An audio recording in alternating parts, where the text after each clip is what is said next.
Welcome viewer, I am Murugan S. This video tutorial describes, fix your browser is managed by your organization in Google Chrome.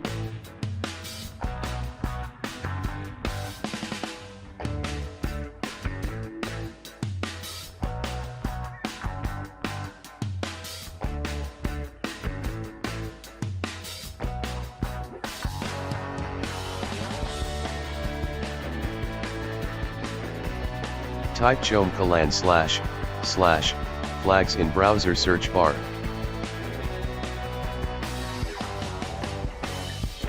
Type show managed in search flags.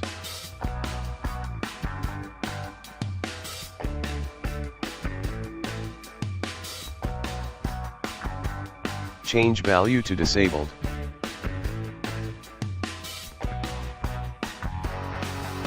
Click relaunch now.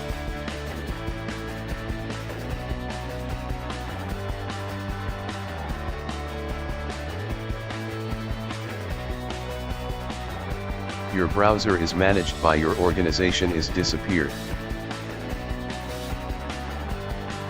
Thanks for watching. I hope this video tutorial helps to solve the problem. Please like, share and don't forget to subscribe my channel. See you next video.